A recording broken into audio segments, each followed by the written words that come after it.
मेरे नाम के आगे भी कवि रोहित शर्मा है। जैसे अभी कविता आपको सुना देता हूं। कल क्रिकेटर रोहित शर्मा ने आपका दिल जीता है और आज कवि रोहित शर्मा भी आपका दिल जीत लेगा अगर आपने साथ दिया तो। तब सुन लीजिए 1 मिनट की कविता कि अब जो मैं सुना रहा हूं कविता, क्योंकि आप देखिए दुनिया बैक टू बेसिक्स हो रही है। आप अब लोग होटल में नहीं जाना पसंद कर रहे हैं, लोग फॉरेस्ट रिसोर्ट में जाना पसंद कर रहे हैं। 5 स्टार होटल में भी पहले जो चाय दी जाती थी बड़ी महंगी क्रॉकरीज में दी जाती थी, अब वापस कटिंग चाय का कल्चर 5 स्टार में भी आ रहा है। जिसका टर्नओवर 5,000 करोड़ का भी, उससे भी आप पूछ लो, कहेगा कि सुकून तो भाई साहब गांव में ही है। तब ये कविता सुनिए कि अब जो मैं सुना रहा हूं कविता वो जिंदगी का सफरनामा है। इस चकाचौंध की दुनिया में आके लग रहा है कि फिर वहीं लौट जाना है। आप जब सोचेंगे कि जिंदगी के सफर में क्या खोए क्या पाए, तो ये कहावत बिल्कुल सच साबित होगी, लौट के बुद्धू घर को आए। पहला ऑब्जर्वेशन सुने कि अब देखिए ना, मिट्टी के बर्तनों से शुरू कर कांसा, पीतल, स्टील के बर्तनों से होकर प्लास्टिक के बर्तनों तक जाना और फिर कैंसर के डर से फिर से मिट्टी के बर्तनों पर लौट आना।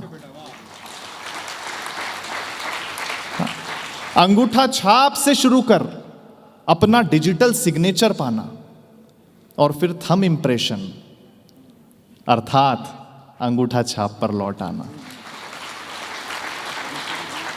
हम तो समझ ही गए, अब आप ही बताएं, इसी को तो कहते हैं लौट के बुद्धू घर को आए। बहुत अच्छा भाई, वाह वाह वाह वाह वाह। गरीबी में फटे फुटे कपड़ों से काम चलाने से लेकर सूती, टेरिलॉन, पॉलिस्टर, लीनन तक जाना और फिर ब्रांड के नाम पे फिर से फटे फुटे कपड़ों पर लौट आना। खेत में पसीना बहाने से घबराकर पढ़ लिखकर एसी कमरों तक जाना और फिर ऑर्गेनिक फूड की तलाश में फिर से पसीना बहाना। जहां से चले थे वहीं खुद को पाए, इसी को तो कहते हैं लौट के बुद्धू।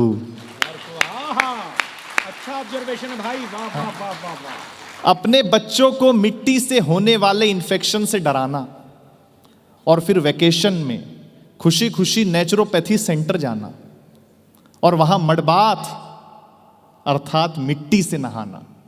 गांव, जंगल, नदी, पहाड़ से निकलकर खुद को मैकडी, पब, स्टारबक्स, डिस्को में पाना और फिर मन की शांति के लिए फिर से प्रकृति की तरफ लौट जाना। अंतिम 4 पंक्तियां इस कविता की सुन लीजिए कि जब तकनीक आपको आहार बनाने लगे, पावर ग्रिड के बड़े लोगों सुन लीजिए कि जब तकनीक आपको आहार बनाने लगे, जब सुविधाएं आपको लाचार बनाने लगे, तो कुदरत का सिद्धांत अपनाएं, क्योंकि कुदरत का जो कायदा है उसको अपनाने में ही फायदा है।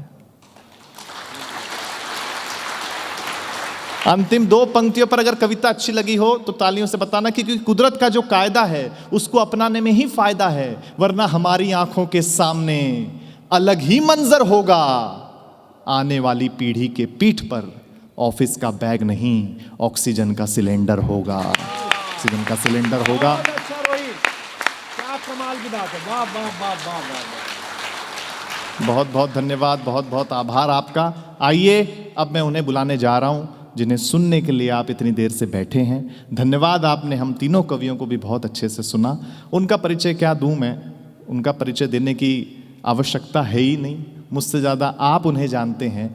ऐसा कोई कवि सम्मेलन नहीं होता है जिसमें डॉक्टर कुमार विश्वास जी को आयोजक न चाहता हो।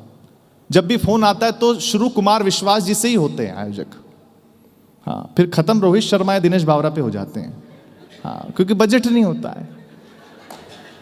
हर आयोजक जिन्हें बुलाना चाहता है, हर श्रोता जिन्हें सुनना चाहता है, अगर डॉक्टर कुमार विश्वास जी आपके संस्थान में हैं तो यह आपके लिए भी सौभाग्य की बात है, हम कवियों के लिए भी सौभाग्य की बात है कि हम उनकी बैठक का हिस्सा हैं।